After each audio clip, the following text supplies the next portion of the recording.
I transmigrated into Lady Isabelle Frost, the only daughter of the Frost Duchy, blessed with exquisite beauty and intelligence, pampered by her family and adored by 3 protective older brothers. The sole misfortune? She's obsessively infatuated with a man, playing the role of a villainous woman who would commit any cruel act to win the male lead's heart, only to meet a tragic end. Naturally, that lovesick fool isn't me, but the original soul who once inhabited this body. After transmigrating, I surveyed my luxurious surroundings and couldn't suppress a satisfied grin. Why chase after men when I already have wealth and status? Without hesitation, I resolved to rewrite my fate immediately and live a life of prosperity and power. Fortunately, I arrived early in the timeline. The original plot hadn't yet begun. The protagonists hadn't appeared on stage. There's still opportunity to change everything. Welcome to Lotus Tale Studios. I hope you enjoy your time here and find peace in the stories we tell. If you like the story, don't forget to like, comment, and subscribe to support the channel. My lady, I heard the Duke mention that Captain Ashford will return triumphant in 3 days. Does this mean the Frost household will soon celebrate wonderful news? In the Rose Garden, my maid Penny looked at me with excitement, as though my wedding day would be the most glorious moment imaginable. Marcus Ashford is the eldest son of the commander's estate. We've been childhood companions, betrothed from youth, praised throughout the capital as a perfect match of talent and beauty. Everyone assumes that when he returns victorious, I'll don my crimson wedding gown and marry into his family, as if becoming his wife would be the pinnacle of my existence. Not only Penny believes this, but the original Isabelle thought so too. But I only have one thing to say about that. Absolutely ridiculous. Following the original storyline, I would anxiously await Marcus's return to the capital. But I wouldn't just be waiting for Marcus alone. I'd also receive a bonus heroine, a pure white lotus who endures suffering with graceful martyrdom. Caught between the white lotus and Marcus in their ambiguous entanglement, I'd become consumed with jealousy and immediately begin tormenting the innocent heroine, making her feel wronged and persecuted. She suffers silently without defending herself. Marcus, torn between us, both loves and resents me while staying by my side. On one hand cherishing her, on the other hand enabling my cruelty until the white lotus is nearly destroyed by both of us. Only then does Marcus suddenly realize who truly occupies his heart and begins ruthlessly exacting revenge on me. In this toxic love drama, I play a woman driven mad by obsession, a villainess with intelligence reduced to stupidity, who ultimately meets an unseemly death. The heroine plays a woman who loves silently and endures everything, has a voice but refuses to use it, ultimately suffering first before her happy ending. As for the male lead, as the architect of this bloody romance, after tormenting the heroine for countless chapters, he suddenly reverses course and not only easily earns her forgiveness, but ends up in a position of power embracing his beloved. The only price he pays is my life and 300 lives throughout the entire Frost household. I can only say one thing. This is absolutely insane. Transmigrators truly have it rough. Do you know the author who wrote this garbage novel thrown into the trash doesn't care about my survival at all? But I care very much. From the first day after transmigrating, I began calculating how to escape this wretched destiny. However, I refused to follow the traditional transmigration novel path of reconquering the male lead. Simply put, I understand perfectly that entrusting my entire existence to a man's whims would only result in servitude. I prefer to peacefully enjoy a lifetime of wealth and influence. Therefore, I must overturn this chess game already arranged for me. 3 days later, Marcus returned to the capital, bringing along the heroine, the white lotus named Elena Morgan. Everyone in the capital knows that Captain Ashford keeps his distance from women. Besides his fiancée, meaning me, no other woman can approach him. However, before countless witnesses, a girl in a white gown descended from the carriage exclusively used by Marcus. She even wore a cloak that the original Isabelle had personally sewn for Marcus. The two of them, one tall and commanding, one slender and delicate, standing together truly appeared to be a perfect couple. Instantly, numerous strange glances pierced toward me, some probing, some curious, but mostly mocking. I was no longer Marcus's exception. According to the script, I should have been shocked, jealous, heartbroken, and enraged. Then I should have rushed forward, coldly demanded to know who this girl was, shredded Marcus's dignity before everyone, and made Elena weep with fear. But all those reactions would require me having genuine feelings for him. Since I'm not the original Isabelle, I don't love the male lead, which makes me far more clear-headed than she ever was. The reason Marcus and I could be engaged primarily stemmed from our families having equal status and prestige. He's the legitimate heir of a commander's family with illustrious lineage, and I'm also a noble lady from a prestigious household with impeccable birth. His reputation matters greatly, and mine equally so. Therefore, I adopted the most composed expression possible, smiled beautifully and gracefully, and under the scrutinizing gazes of the crowd, walked directly toward Marcus. It's been quite some time, hasn't it, Marcus? Congratulations on your victorious campaign. I heard from your father that this battle was extraordinarily impressive. Later at the celebration feast, you must tell me all the fascinating details. From my words to my gestures, everything appeared magnanimous and composed, showing not the slightest hint of accusation toward him. I even revealed subtle intimacy. Seeing me like this, Marcus appeared momentarily ashamed, then stepped away from Elena, moved closer to me, and smiled gently to smooth over the awkwardness. Isabelle, it's been a long time. You've truly changed significantly. Marcus and I hadn't seen each other for an entire year. In his memory, I was probably both fragile and temperamental, especially when facing other girls who wanted to approach him. I would create scenes for no reason. But now I displayed a demeanor he'd never witnessed before, so naturally he couldn't help but be surprised. Is that right? I glanced lightly toward Elena, then looked up directly into his eyes and winked playfully. You've also changed considerably.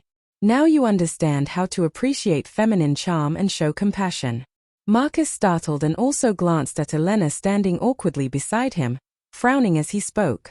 This is Elena, Isabelle. When I was wounded at the border, her mother rescued me, so I brought her back to show my gratitude. Oh, is that so? I interrupted his explanation using a volume that everyone around could clearly hear and continued. Miss Morgan has shown you tremendous kindness, yet you're not receiving her properly. After saying this, I turned toward the back and waved my hand, calling Penny over. The journey was arduous and exhausting. I imagine Miss Morgan must be extremely tired as well. Penny, please escort Miss Morgan to rest immediately. The moment Elena saw Penny approaching her, confusion filled her face as she looked at Marcus as if seeking assistance. Marcus regarded her with visible reluctance.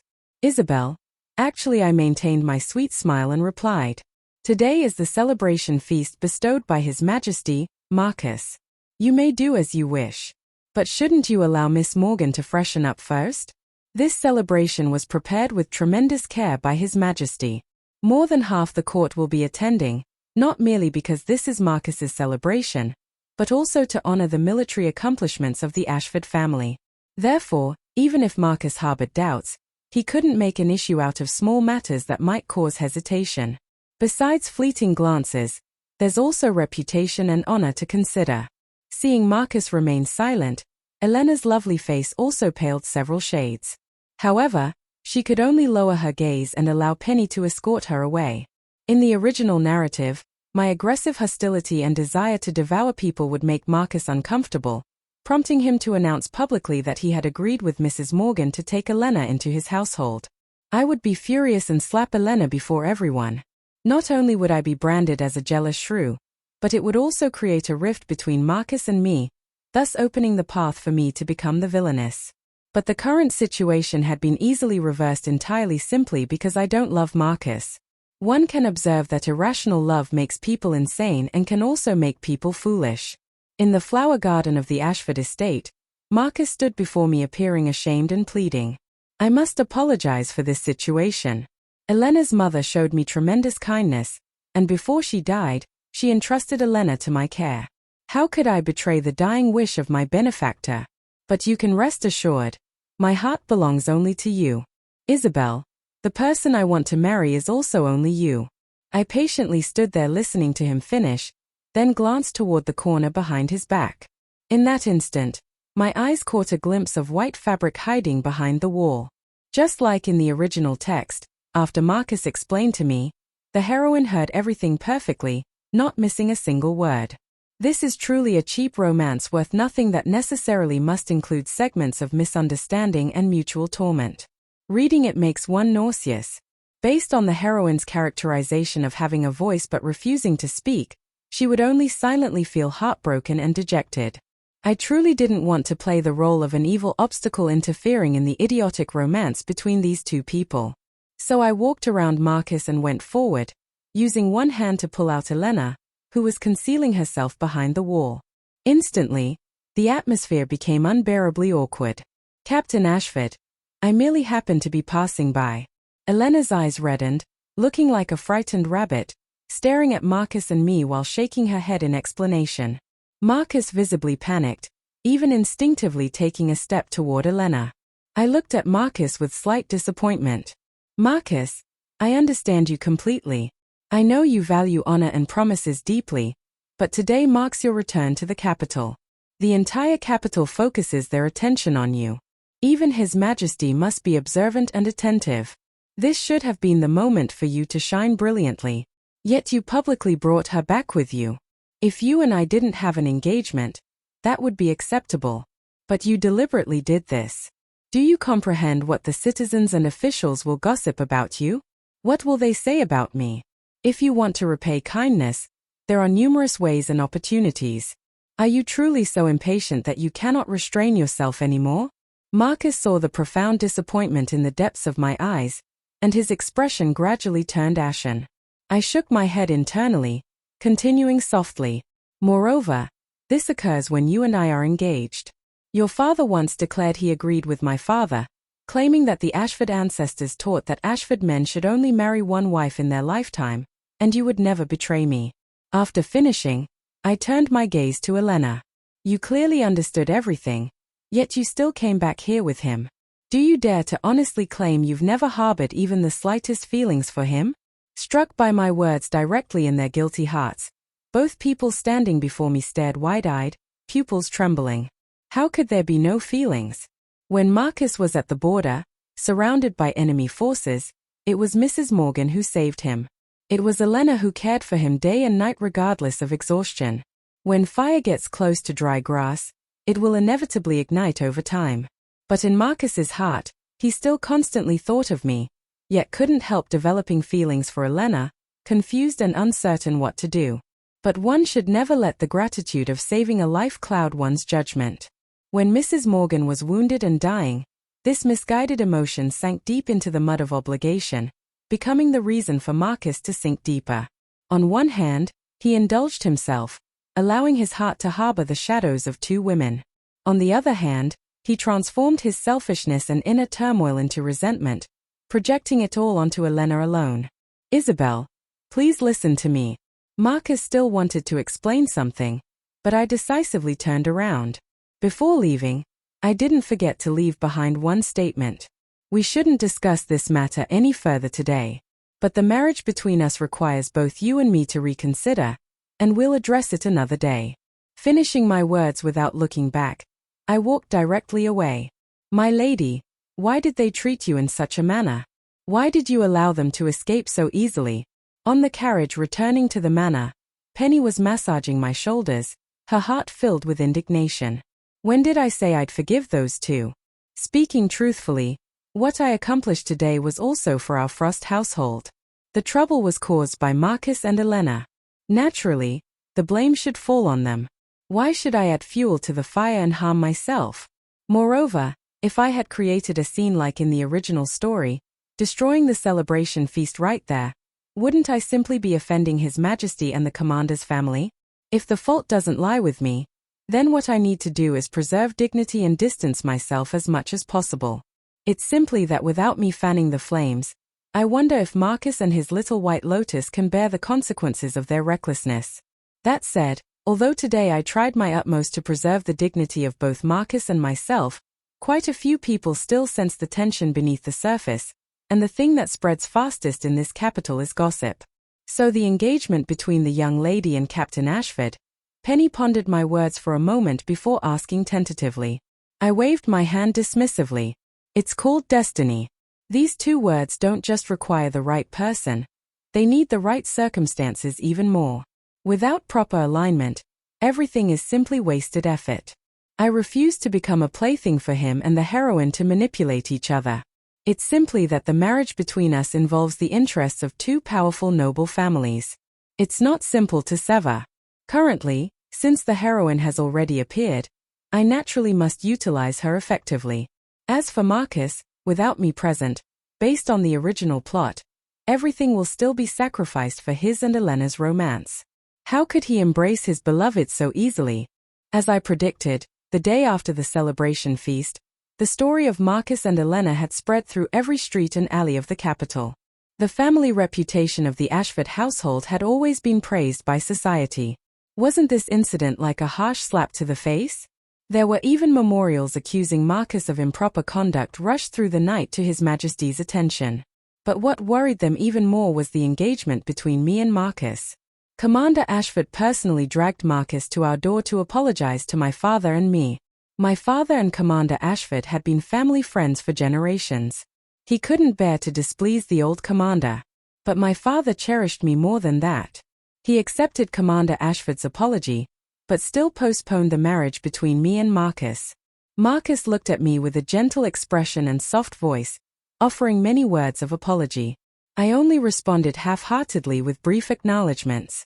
Marcus, hoping to appease me, also temporarily set aside his relationship with Elena, arranging for Elena to stay temporarily outside the commander's estate. Focusing all his attention on me, he had people deliver small gifts to the manor daily, personally coming to invite me out for excursions. I skillfully declined every single one. He kept assuming this was because I was still upset at him and reluctantly declared he'd wait until I was no longer angry. But I knew that with Elena present, Marcus's heart would only grow more distant from me day by day. And if I became involved in these two people's messy entanglement, it would never end simply. Just like now, the celebration feast had barely been over for 7 days when I encountered Elena again at the jewelry boutique. I was still upstairs in the private room selecting jewelry when I heard commotion and noise downstairs. Going out to investigate what was happening, I discovered that downstairs had somehow gathered quite a crowd with several young ladies surrounded by the mob. And among them was Elena. I could only feel my heart sinking. The people standing beside Elena I had already observed were all legitimate daughters of minor official families in the capital. The ringleader, Victoria Reed, was also one of the minor villainesses in the original story. When these people appeared together in one location, there naturally wouldn't be anything positive happening. I had barely started considering this when Victoria began her performance downstairs. What a shameless seductress, destroying other people's marriages, yet still having the audacity to parade around everywhere. Look at your shabby poor appearance. The jewelry boutique is also a place you're worthy of entering? How utterly unlucky. Elena was being insulted by these young ladies one sentence after another, tears welling up, unable to utter even one word in rebuttal. She was truly constructed according to the image of a voiceless person. Witnessing this made me frustrated. Seeing that she never managed to defend herself, the momentum of those others only intensified. Seeing Victoria's hand about to strike Elena's face, I spoke up. She's not unworthy to that extent. What makes you worthy? With an expressionless face, I walked down from upstairs, looking intently at Victoria. What kind of manners is it to open your mouth and spew vicious words like that? Are you worthy, Lady Isabelle? All the young ladies immediately jumped with fright upon seeing me, then quickly crowded around with flattering smiles. Lady Isabelle, this seductress tempted Captain Ashford. We truly couldn't stand it anymore and wanted to teach her a lesson on your behalf. I'll handle matters concerning myself. I laughed coldly. Miss Reed, you're remarkably mighty and impressive. Now you can act in my place. In the future, do you also want to assume my position as the legitimate daughter of the Frost household? Victoria usually had some connection with me. She knew I never appreciated other girls approaching Marcus, but she never anticipated that instead of winning my favor, her actions would provoke me. She immediately trembled with fear. I didn't intend that, Lady Isabelle. I was mistaken. I won't dare again. If I catch any of you bullying others by exploiting your power again, expect your family heads to receive reprimands from the Imperial Censorate. One sentence was sufficient to frighten those people into continuously admitting their mistakes. Even the jewelry they had selected they didn't dare to purchase, quickly fleeing. I turned to Elena standing behind me, staring blankly at me with tears brimming on her eyelashes, already forgotten to fall. "Thank you, Lady Isabelle." After a while, she finally recovered her senses and stammered, "No need." I shook my head, preparing to leave. Elena suddenly called me back. "Lady Isabelle, why? Why did you help me? Why not simply blame those people for creating noise?" I developed a headache. She stood stunned, hesitating for a moment. "Don't you despise me, Lady Isabelle?" I raised an eyebrow. "Despise you? Why should I despise you?" "Because of Marcus." "Despise you? What purpose would that serve? Besides, love has always meant that both parties are mutually willing. If there's fault, it's not solely you who's to blame. What makes people hate female supporting characters in novels most is attributing all the reasons for losing the male lead onto the heroine's shoulders. Truth is, the heroine isn't entirely innocent either. But one side plays the role of deep devotion while the other transfers all emotions to the heroine, causing the supporting character to go mad from obsession. Clearly, it's the male lead who's the problem. Any resentment should be directed at the root source of everything.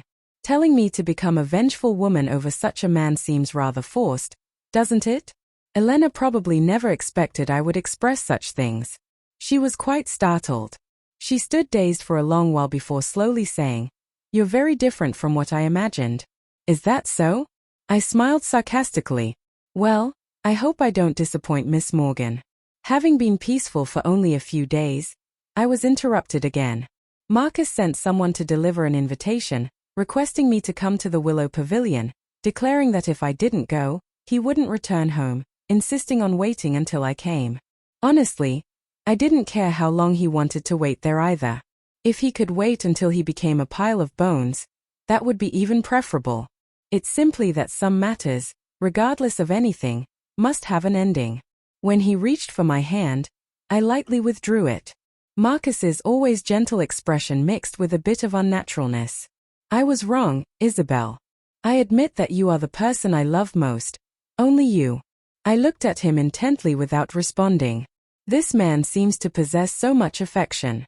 He wants to pluck down the bright moon in the sky and also wants to extract the beauty mark from his heart. But if he truly obtained the bright moon and beauty mark, they would all become discarded things. Only what he seeks but cannot have becomes a lifelong obsession. "Isabelle, please don't be angry with me anymore." "Very well." I sighed very lightly, cutting off his words.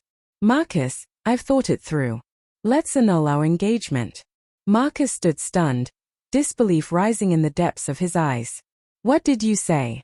Looking into each other's eyes, I repeated word by word. "I said I've decided we're canceling our engagement. I'm making way for you and Elena. Tomorrow, I'll have my father send someone to the commander's estate to deliver the letter of annulment." In the blink of an eye, Marcus frowned. This was a situation he had never anticipated, that I wouldn't agree. He fell silent for a while, his expression finally darkening. "If you don't want to see Elena, I'll arrange for her to leave the estate tomorrow.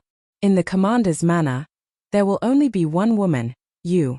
I'll also treat you twice as well. In short, I won't accept this annulment. Don't mention it again in the future."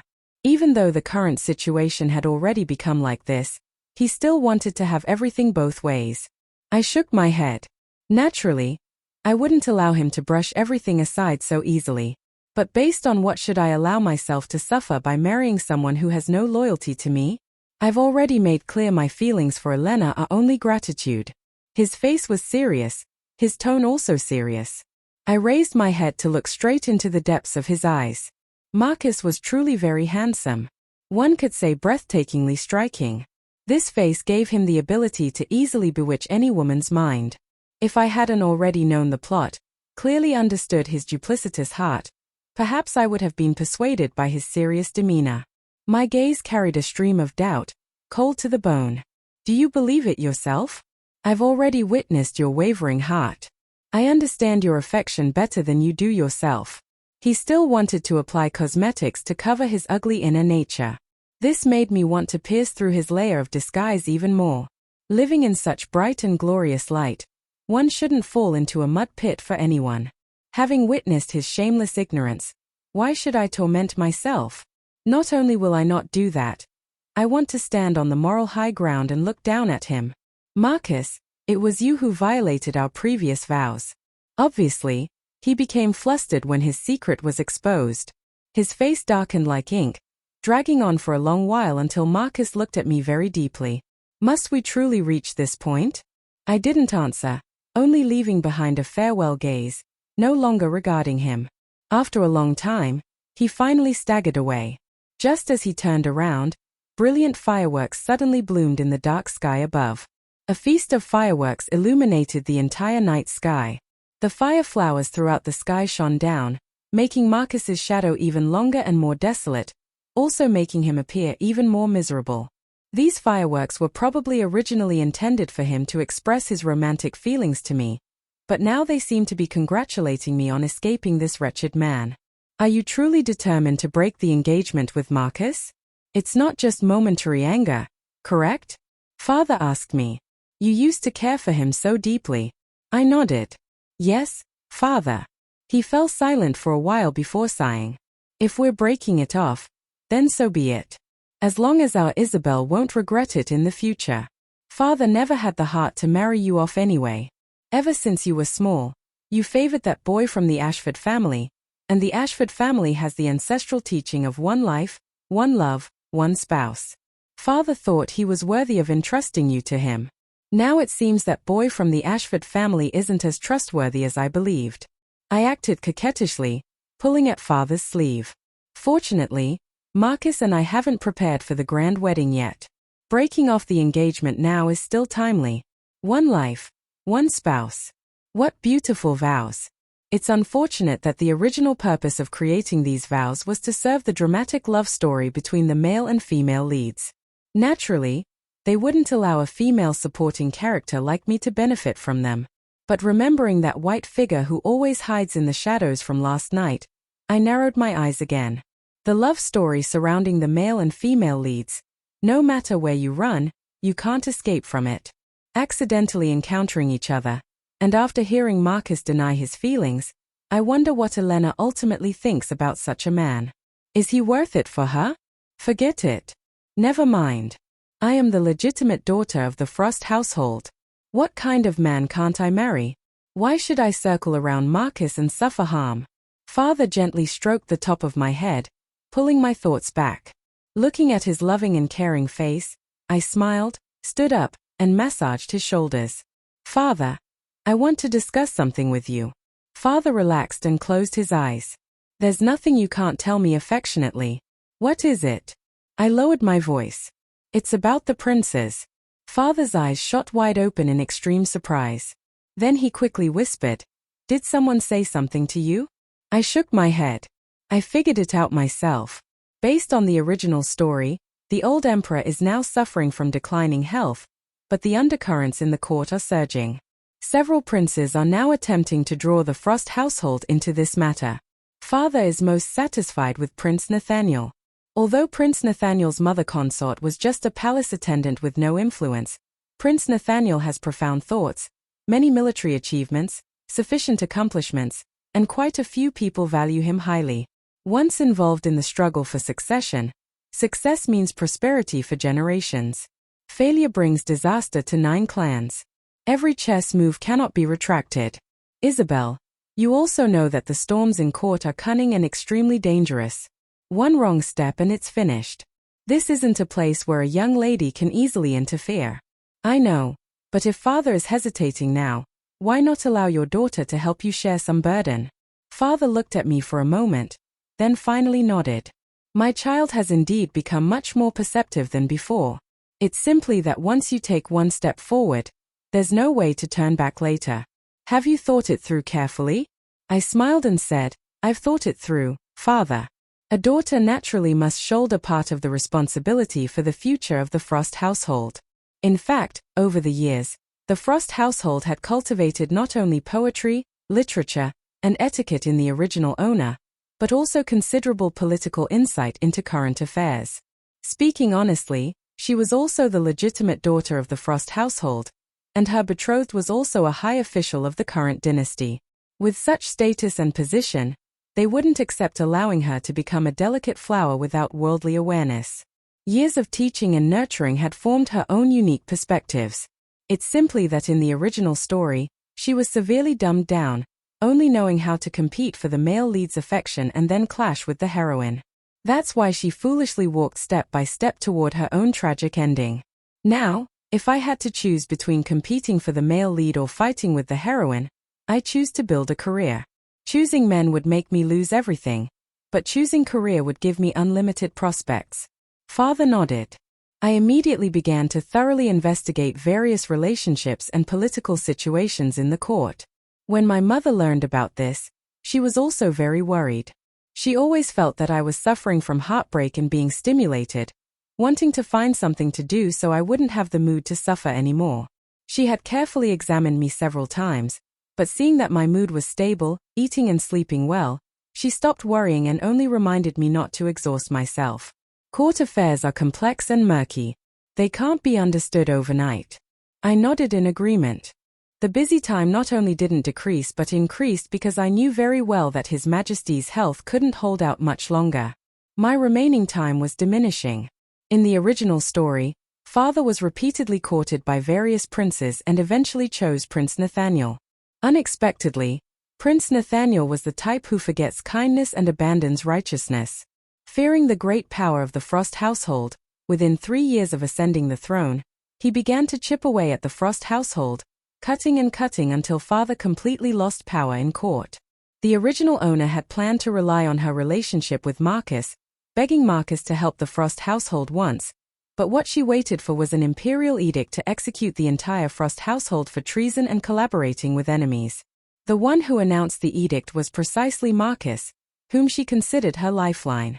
So what I must do now is persuade Father to choose a different virtuous master. After reading the relationship map I had carefully arranged in the court, he became quite excited. Currently, half of the civil and military officials in court belong to Prince Nathaniel. If we support Prince Nathaniel, it would be quite reliable. I shook my head, lightly tapping the desk. Prince Nathaniel's supporters are numerous, but most are officials of low rank with little voice in court. Actually, if Father adds his support, Prince Nathaniel's chances of victory would be higher. However, tall trees attract wind. Great power is sweet nectar for those without influence, but poison for those with influence. Not to mention that Prince Nathaniel, though having imperial ambitions, lacks a great clan to support him. If we help him, we would become his greatest backing. Father frowned, pondering deeply. So if we voluntarily relinquish half our power in exchange for peace, what do you think of that? That would be correct. We could completely gamble once. But what if we lose? Staking 300 lives from top to bottom of the Frost household to gamble. Let's see what calculations lie in the Emperor's heart. That's truly not a wise move.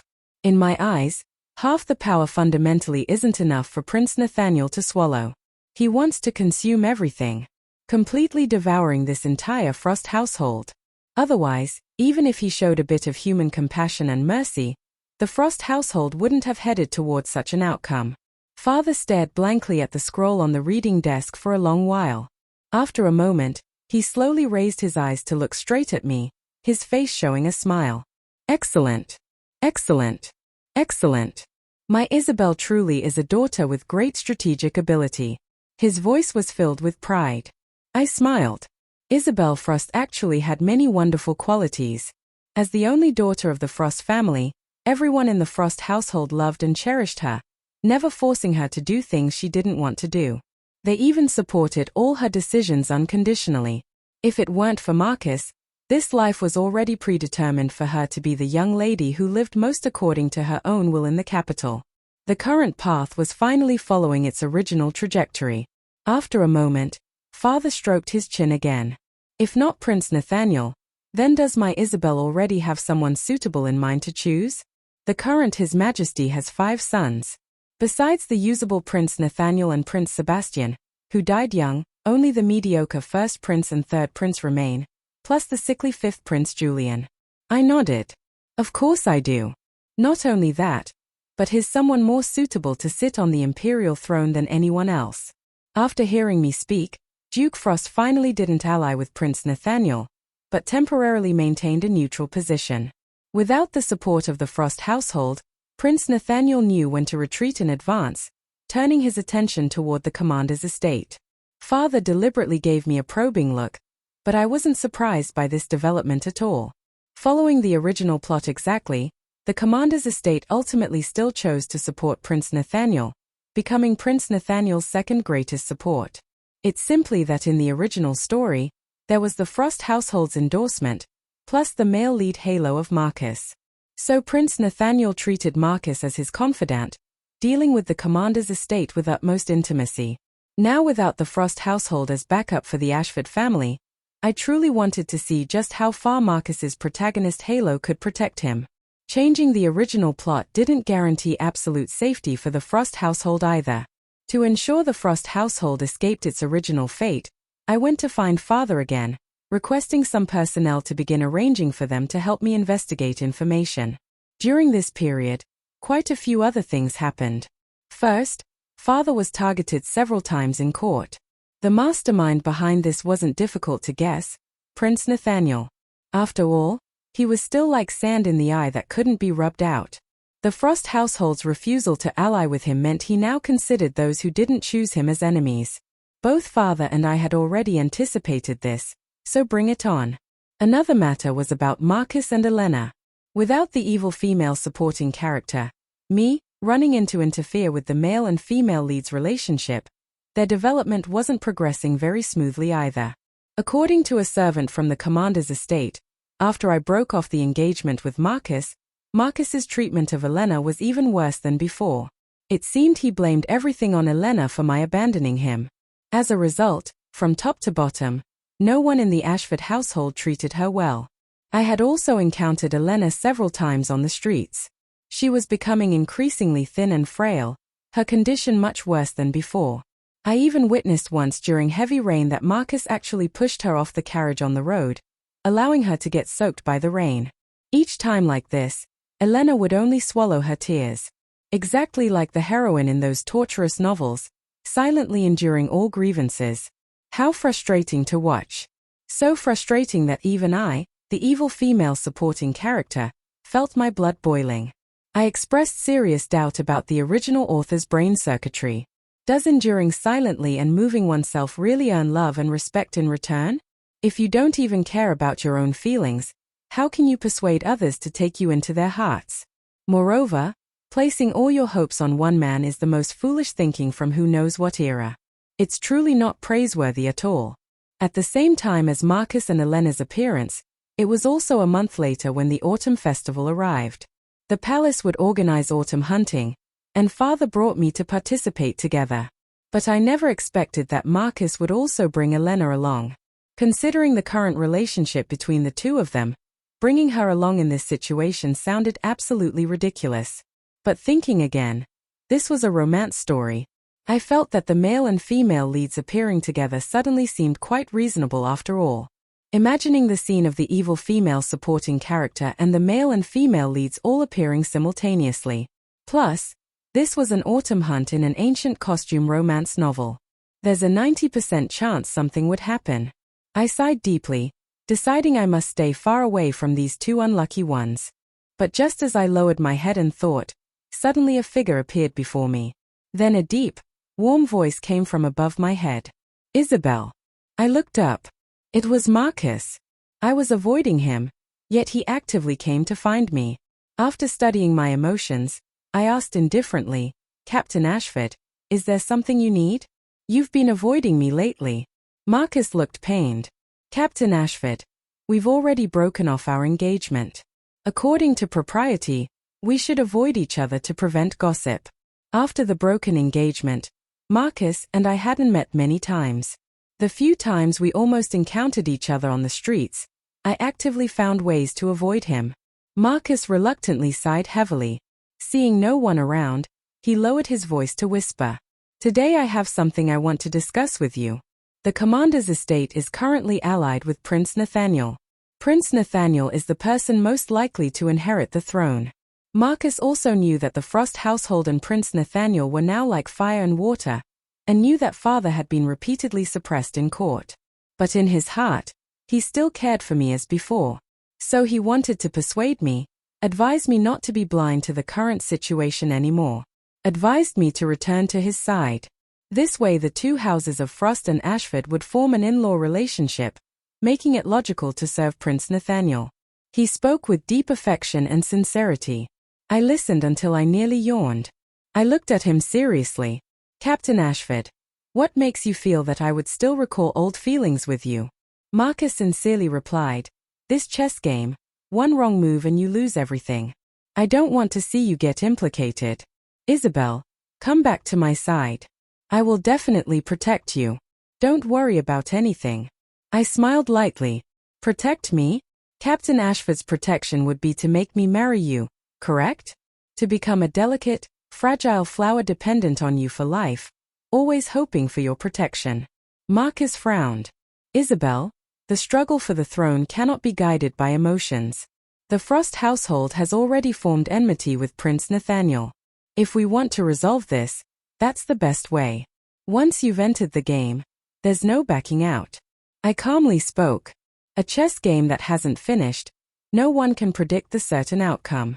Even if the Frost household falls to ruin, that's because we played our chess wrong and will bear the consequences ourselves. Don't trouble Captain Ashford to worry for us. After speaking, I walked around Marcus, preparing to leave. I also encountered Elena coming this way to find Marcus. I paused for a moment and added, moreover, if Captain Ashford truly had me in his heart, he would naturally trust me, help me, stand shoulder to shoulder with me, rather than keeping me caged under your wings until I become so delicate that I can't live alone. That's not love. That's just the selfish, cowardly possessive desire of a man, nothing more. Finishing my words without waiting for Marcus's reaction, I met Elena's shocked gaze and walked away confidently. Whether it was the original owner or Elena, the greatest tragedy in these women's lives was becoming dependent playthings that enhanced the male lead's charm. The male lead slapped the label of love on them, broke their wings, and swallowed them into his household, making them dependent on him for life. Living off his affection, they even had to be grateful to him. These are nothing more than satisfying the male lead's shallow, base possessive behavior, hardly worthy of being called love. The autumn hunt would be extremely lively. Father also encouraged me to go have fun. I'm not the original owner. I don't know how to hunt, and I've only learned horseback riding for a few days, but I couldn't refuse others' enthusiasm. So I changed into hunting attire, wore a bow and arrows, spurred my horse, and rode into the forest, planning to take a leisurely ride and then return. However, before I could clear the path back to the manor, something happened. While riding toward a mountain valley, suddenly I heard the sound of something massive rolling down the mountainside. I looked up and saw rows of large boulders rolling toward me, at least a dozen or so. Fortunately, my reflexes were quite sharp. I quickly turned around, jumped off my horse, and hid in a mountain cave. But during the process of dodging, I was still hit by quite a few stone fragments, sustaining some minor injuries. Most unfortunately, the cave entrance was completely sealed off. Above there was only a hole just big enough for one person to crawl through. Regrettably, the rocks were slippery, and I had injured my foot, so I temporarily couldn't climb out. I had no choice but to wait patiently to see if anyone would discover I had gone missing and come look for me. But I never expected that the first person to find me would be Elena. Sitting with my arms crossed, watching the sky outside gradually darken with still no one coming to find me. I sighed and was just planning to grit my teeth and climb up and out when I heard someone beyond the large boulder suddenly call out joyfully and urgently, Lady Isabelle, are you in there? I was startled. Elena and I hadn't exchanged many words, but that clear voice like a mountain stream was definitely hers. Elena, it's me. She was overjoyed. Finally found you. Lady Isabelle, are you all right? I smiled bitterly. I'm fine, but I sprained my ankle and can't climb up. I'll have to trouble Miss Morgan to go find my father and ask him to rescue me. Elena anxiously asked, peering in. Sprained ankle? Is it serious? I was about to say it wasn't too serious, but the light before me suddenly dimmed. Something was blocking the light source from outside shining into the cave. I instinctively looked up at the hole above my head. What met my eyes was a pair of almond-shaped eyes full of concern. "Hold on." Elena descended from the hole as light as a feather. I was so shocked I forgot to speak for a moment. That hole wasn't very high, barely reaching my ankle when I stood up straight. I was worried that random movement would make the injury worse. Plus, I was confident that my father, who doted on his daughter, would discover I had disappeared. So I hadn't climbed out yet. But speaking honestly, such rough behavior appearing in Elena was too surprising for me to witness. Seeing me stare blankly at her, Elena also shrank back a bit. My mother was a doctor. I've followed her up mountains to gather herbs since childhood, so I'm quite agile. I remained silent. Well, then Elena's mother was indeed a doctor. In fact, she was an extremely skilled doctor, which is how she could snatch Marcus from the brink of death back from the King of Hell when he was harmed by enemy forces. I've followed my mother in medical practice for many years through wind and rain. If Lady Isabelle doesn't mind, may I examine you? Elena carefully suggested. I comfortably rolled up my pant leg and extended my injured foot for her to see. The heroine of this story wasn't useless either. She had exceptional talent and extremely high skill in medicine. When caring for Marcus at the military camp, she had saved many officers and soldiers, reaching a level that in modern times might even earn commendations. So I never doubted her medical skills. It's just unfortunate that according to the plot, beside Marcus, this pinnacle medical skill of hers was only displayed for Marcus alone. Elena looked at my wound, her brow furrowed tightly. Fortunately, you didn't move around carelessly. Otherwise, if left untreated for 2 or 3 months, it wouldn't heal completely. Why are you here? While Elena was still helping me feel for bone damage, I tilted my head to probe. She answered while her movements remained swift and uninterrupted. I heard Duke Frost tell people at the camp to look for you. When they asked, they learned you had disappeared. So I came to find you. I looked at her intently, my eyes searching. Elena nodded. I was puzzled, thinking for a long time but couldn't figure it out. I considered that we weren't really acquainted. Not only not close, we could even be considered romantic rivals. I truly couldn't understand why she would help my father look for me and even care about me to this extent. As if knowing what I was thinking, Elena spoke up. You've helped me before, so I can't just sit by and not care about you. After saying this, she took out a light blue mesh pouch from her chest and placed it before me. Hanging from the mesh pouch was a wooden tag the size of a fingernail with frost carved on it. Looking at this mesh pouch, I remembered something. That day when it was raining, Marcus abandoned Elena by the roadside. I had Penny bring her an umbrella. This mesh pouch was the marker hanging on the handle of the Frost household's umbrella. I waved my hand dismissively. It was just an umbrella. It wasn't just an umbrella. Elena shook her head, her eyes like shattered light, looking at me intently. There was also that day at the jewelry boutique when you stood up for me. Lady Isabelle, you are an extremely kind person. Hearing this, I couldn't help but laugh out loud. The heroine, Little White Lotus, praising the evil female supporting character as a good person. If this were placed in the entire novel universe, it would surely make people dumbfounded and astounded. Lady Isabelle. Elena called me again, her expression serious. Yes. I'm sorry. She faced me in silence for a long while, as if preparing herself psychologically. After a long time, she slowly continued. I like Captain Ashford. I raised an eyebrow. So when our village was being raided by enemy forces, when I was almost dishonored by enemy soldiers, it was thanks to Captain Ashford saving me. From then on, I've liked him. So when I knew he was under attack, I went to save him. But initially, I didn't know he already had someone he liked. I also didn't think that my mother would use this situation to entrust me to him. I originally didn't want to follow him back here, but he said he had promised my mother he would take care of me. I knew I was lowly, knew clearly that he had you in his heart, but I still hoped he could look at me a few more times, even if it was just a glance. But after meeting you for the first time, I knew I was wrong. She bit her lip, both stubborn and enduring. Lady Isabelle, you are dazzlingly beautiful, an extremely good young lady who deserves to be cherished in someone's heart. I know I shouldn't continue clinging to Captain Ashford, but I also have my own suffering.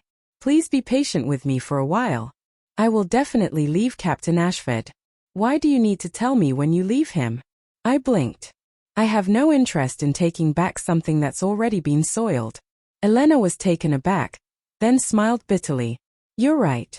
Lady Isabelle deserves someone better. After finishing, she lowered her head again and seriously treated my sprained ankle. I watched her intently for a long while. Miss Morgan, I have something I want to return to you. What? Her large round eyes were full of puzzlement. You're very different from what I imagined. She suddenly laughed. The doubt in her eyes transformed into specks of light, filling her eyes like a pair of full moons. Well, I hope I don't disappoint Lady Isabelle. Moonlight streamed down, illuminating the slender girl in white dress who was smiling with crescent eyes. Because of the hasty search, a few strands of disheveled hair clung to her snow-white cheeks, making one feel pity. I took a light breath, suddenly understanding why Marcus was like that. Then I pressed my lips together. Elena, let's make a deal. Finally, thanks to Elena bringing my father to rescue me, the imperial physician came to treat my injuries. He said my wound was handled very well. There wouldn't be any major problems. I just needed to rest quietly for a while to recover. After the imperial physician left, Father looked at me sternly. This wasn't an accident, was it?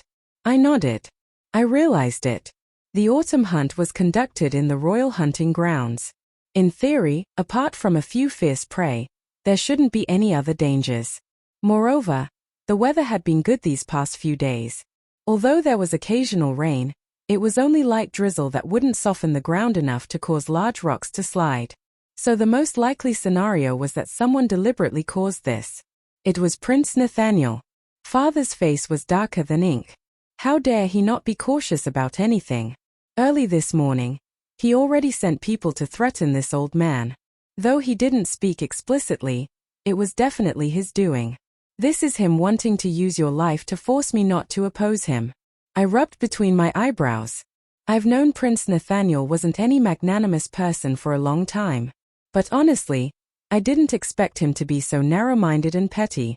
So that day when I declined Marcus's advice, I was also completely turning against Prince Nathaniel. However, I curled my lips. If Prince Nathaniel has prepared such a big gift for us, then we must also prepare to return the favor properly.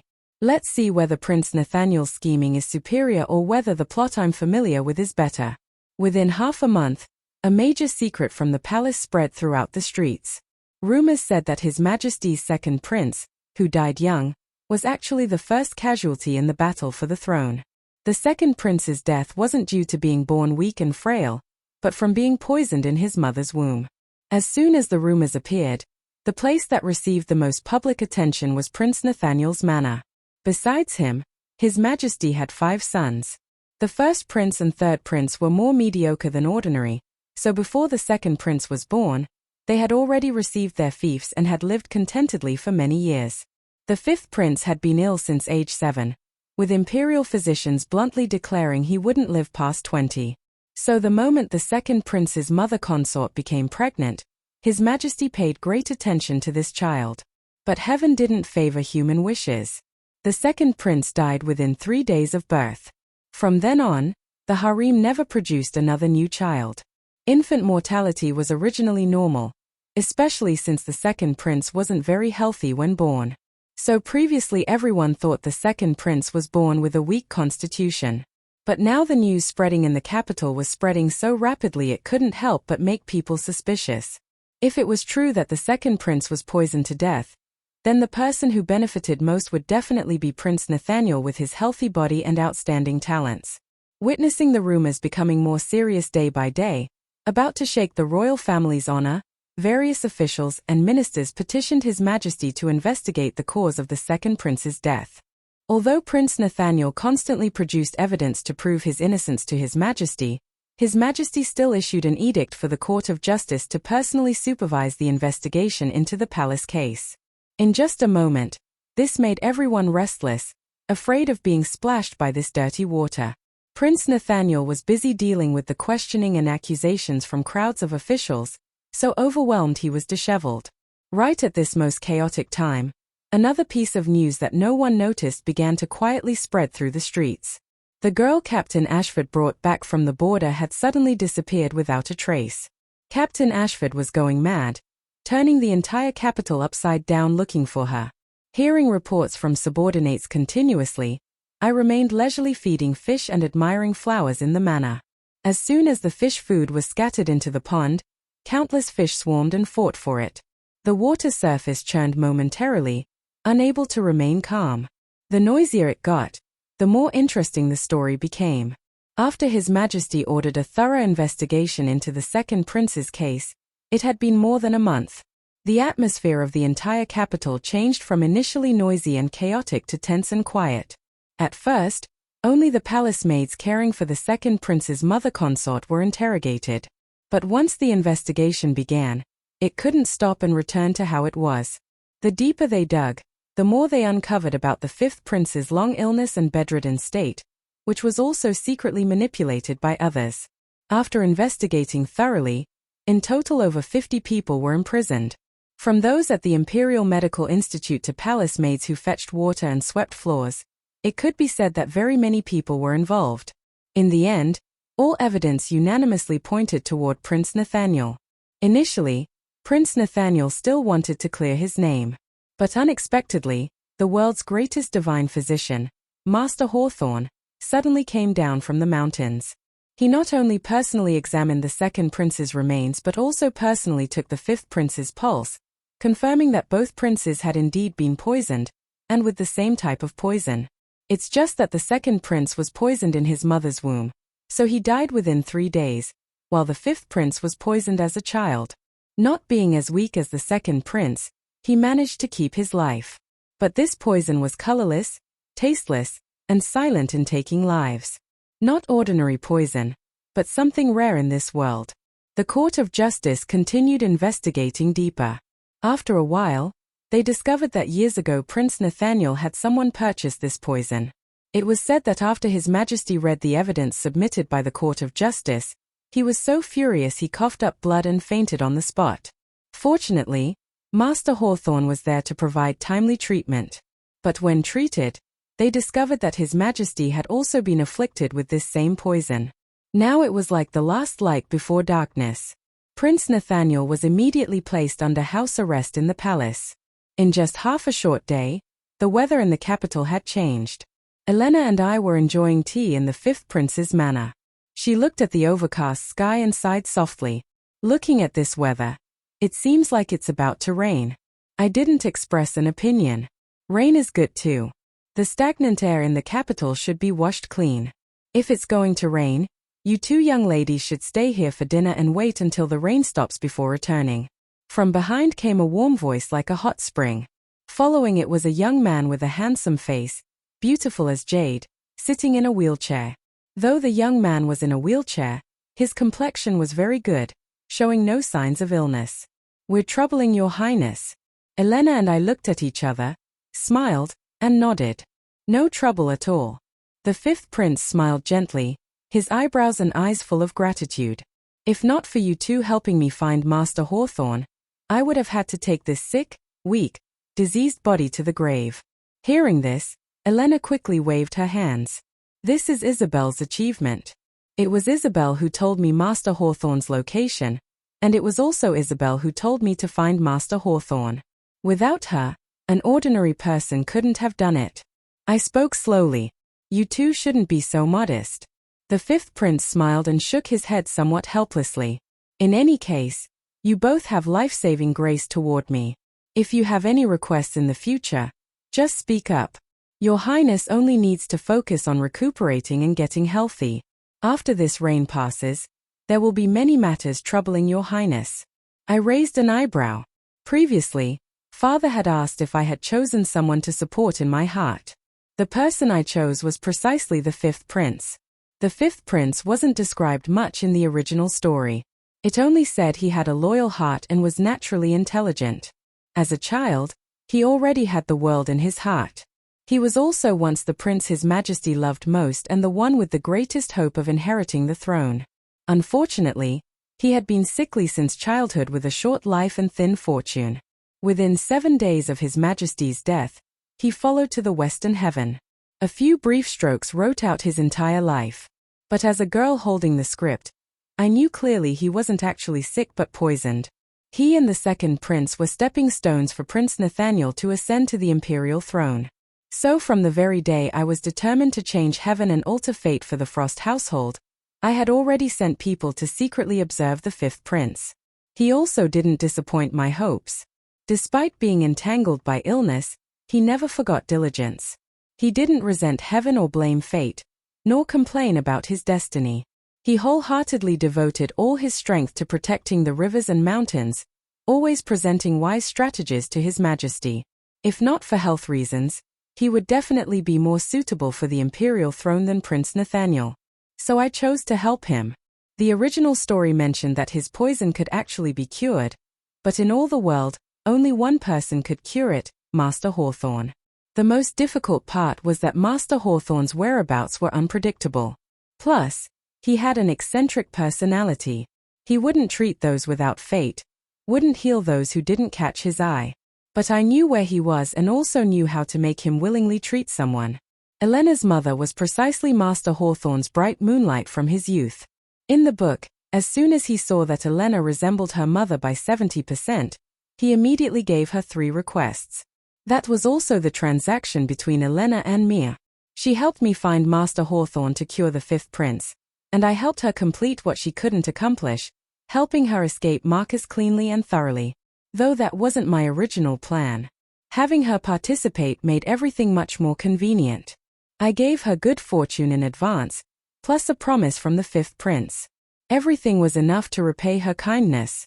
The rain lasted 3 days, and the capital was also quiet for 3 days, until the morning of the 4th day.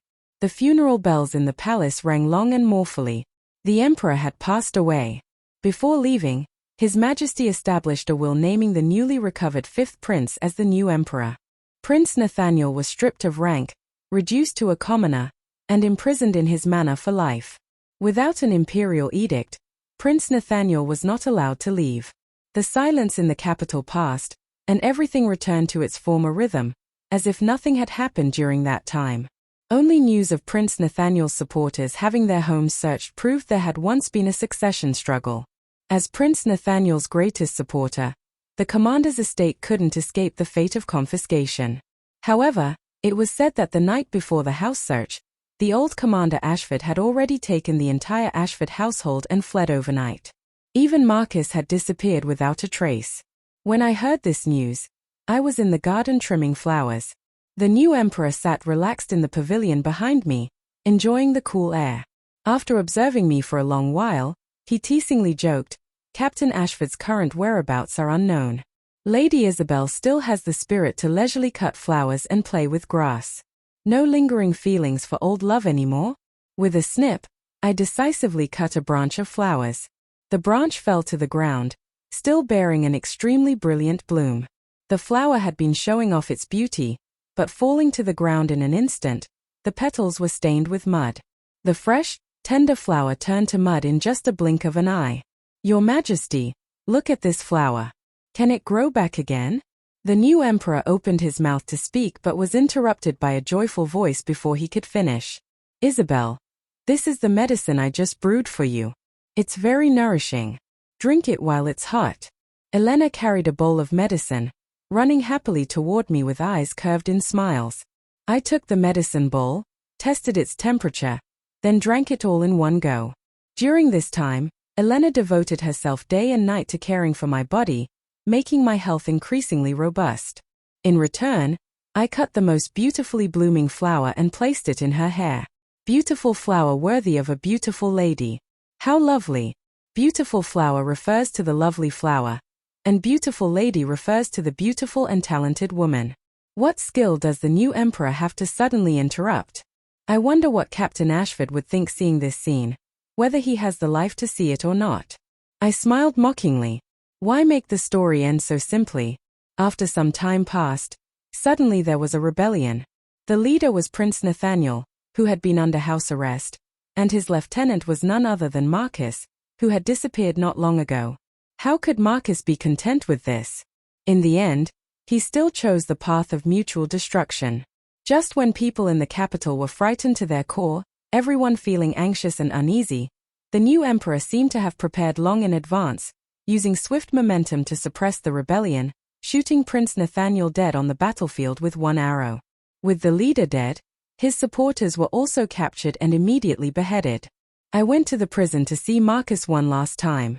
The young captain with his heroic spirit of yesteryear could never be as proud as he was in the beginning. His gaze looking at me was heavy. "All of this is your masterpiece, isn't it, Isabelle?" he asked me. I didn't answer him. He asked again. "When exactly did you start arranging everything?" I still didn't answer. His eye sockets gradually reddened. "Isabelle, was there never a place for me in your heart?" Captain Ashford asking this question now. "Don't you think it's too late?" Marcus still wanted to say something, but in the end, he never managed to speak because he had already seen Elena. The girl named Elena, from her eyes to her heart, now only had the future before her. She wouldn't even spare him a glance, just silently walked behind me and draped an additional cloak over me. "Isabelle, the prison is cold and damp. Don't catch a chill." Seeing this scene, what else didn't he understand? Now I was utterly disgusted with him, and Elena had also abandoned him. At the execution, Elena and I also came to watch. Seeing us, Marcus smiled and a tear fell. When the executioner's blade fell, I heard him say, "Isabelle, if only I hadn't been so greedy back then." I sighed helplessly, not for him, but because Elena was frightened by this bloody scene and turned to throw herself into my arms. I couldn't understand why she insisted on coming to watch if she was so afraid. In the second year of the new emperor's reign, he used ruthless methods to deal with many corrupt officials. The one who bore the brunt was the former dynasty's minister, Lawrence Chen, who was also Elena's biological father. As a heroine worthy of a torturous story, Elena's background was naturally not good. Her mother was deceived and abandoned by a man, single-handedly giving birth to and raising her with great difficulty, only to die in war. She followed Marcus into the capital to seek out that wretched, heartless father, only to find he was a minister with high position and authority.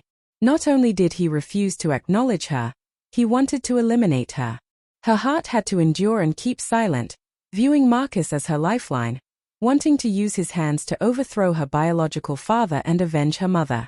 The day Lawrence Chen died, Elena pulled me to drink with her until midnight. She cried, then laughed, then cried. Finally, she was able to sleep peacefully.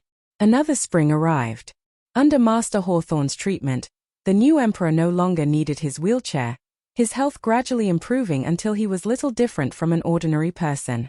He devoted himself to state affairs with broad aspirations, determined to rule the land with prosperity and peace. I was content to serve as an official, appointed as prime minister, becoming the first female official since the founding of the nation, working alongside him for the world. Elena was ennobled as princess, taking Master Hawthorne as her teacher, wishing to travel the world with Master Hawthorne, together using medicine to heal all living beings. The day she left the capital, I rose very early to personally escort her to the city gates. The young lady sat on horseback wearing a pure white dress, her black hair tied up, a bright, carefree smile blooming on that exquisite face. Somehow the small fragile white flower from before had become the bright moon in the sky. "Take care, Isabelle." Following the sound of hoofbeats fading into the distance, that farewell also dissolved into the wind. I tidied my robes. Now the world sings of peace and prosperity. You also don't need to worry or toil over anything anymore. We will definitely meet again. True empowerment comes from choosing your own path rather than defining yourself through others' affections. Isabelle's transformation from a love-struck villainess to a capable leader illustrates that self-worth shouldn't depend on romantic validation. By rejecting the toxic cycle of competing for Marcus's attention, she discovered her political acumen and forged genuine friendship with Elena. The story demonstrates that love without respect is merely possession, while authentic relationships, romantic or platonic, require mutual understanding and support for each other's growth. Sometimes the greatest act of self-love is walking away from situations that diminish your potential and choosing ambition over attachment. If it touched your heart or left you thinking, I'd love to hear your thoughts in the comments. Please like, subscribe, and share to help more stories come to life.